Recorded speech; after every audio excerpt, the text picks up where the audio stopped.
In the U.S., more than 800 construction workers die every year while on the job. One of the most dangerous types of construction work is trenching, which kills on average 40 workers every year. Workers can suffer death or serious injury within minutes of being caught in a trench cave-in. But these deaths can be prevented. The video you're about to see shows how quickly cave-ins lead to workers' deaths. The video will also show what employers must do to assure that the work can be done more safely. Employers have a responsibility to provide a safe workplace and required protective equipment. You'll see that using the right type of protection saves lives. Please be advised, the scenes you're about to see deal with deaths at construction sites and might be disturbing for some people. All scenes are based on true stories. 5 workers were putting a sewer pipe into the bottom of a trench with a ladder nearby to enter the trench. There was nothing in place to protect the workers inside the trench if the walls collapsed. While the workers were inside the trench, one side began to collapse. 2 workers were able to climb out using the ladder, but the other 3 workers were buried in the soil and unfortunately suffocated to death from the weight of the soil. Let's look at the events leading up to this tragic incident and see how it could have been prevented. Employers must follow OSHA rules to protect workers in trenches. However, here, the employer did not follow OSHA's rules, which led to these workers losing their lives. Let's go over the main points of OSHA's rules for trenches to see how to keep workers safe. All trenches must follow OSHA's rules. 1 cubic yard of soil can weigh as much as a car, nearly 3,000 pounds. So unless the trench is cut entirely into stable rock, protection against cave-ins must be used for all trenches more than 5 feet deep, or for any trench that shows signs of cave-in. Before workers can do any work in a trench, a competent person must conduct an inspection to identify and remove any potential hazards. A competent person is someone who can recognize hazards in the area and who has authority to take quick actions to eliminate the hazard, which may include temporarily stopping the work. Inspections must be performed at the start of every shift, after a rainstorm, or whenever conditions change. The competent person must also test the soil in a trench. OSHA requires at least 1 test by looking at the soil and at least 1 test by hand.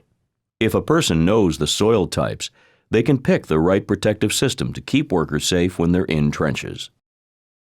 OSHA classifies soil in a trench as stable rock, Type A, Type B, or Type C soil. Stable rock is the safest soil for a trench. Type A is the next most stable, and then Type B.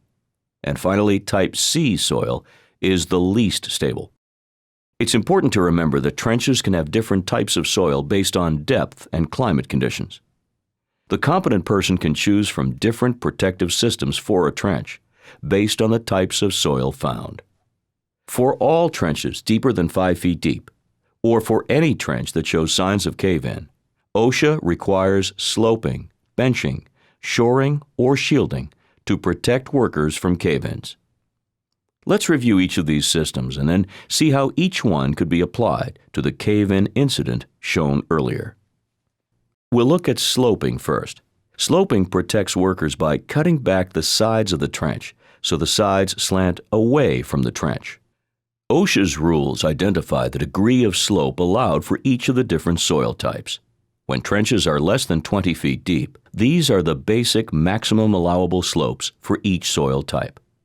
Stable rock can be vertical walls, but cannot be undercut.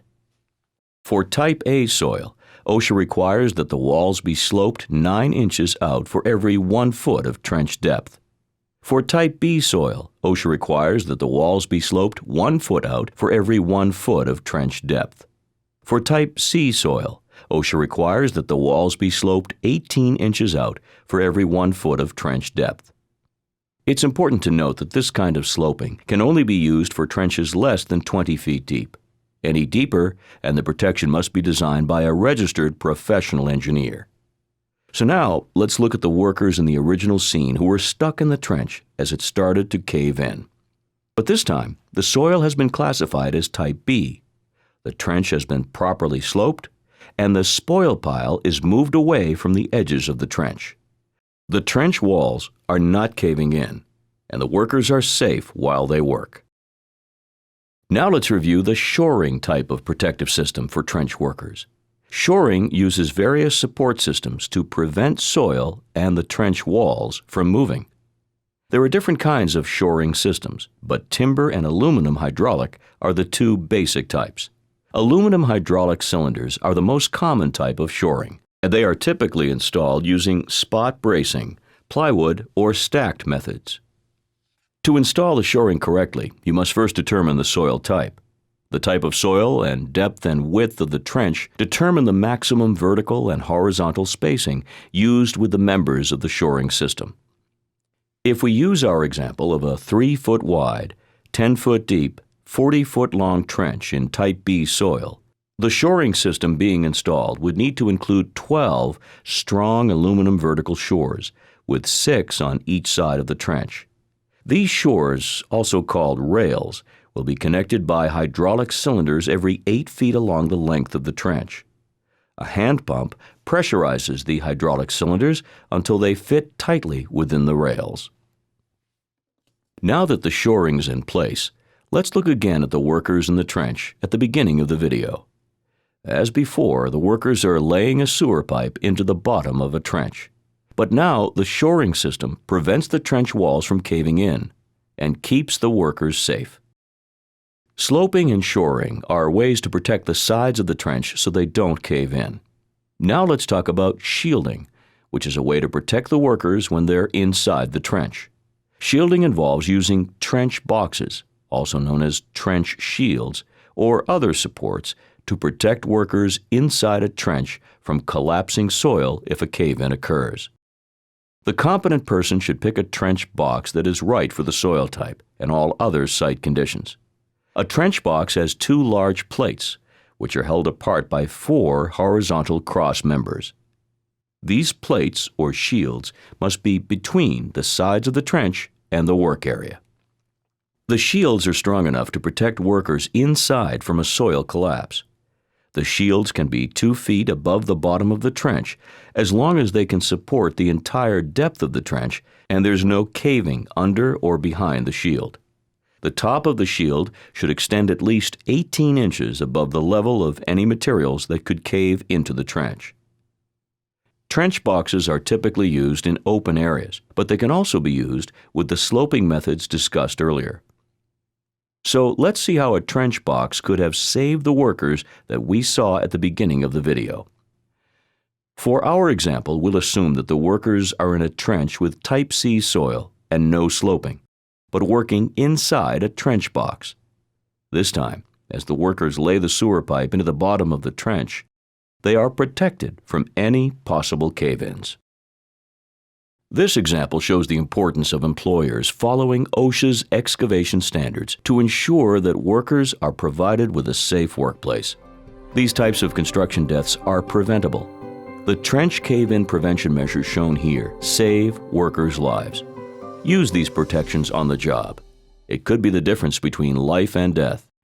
If you would like more information, contact OSHA at www.osha.gov or 1-800-321-OSHA. That's 1-800-321-6742.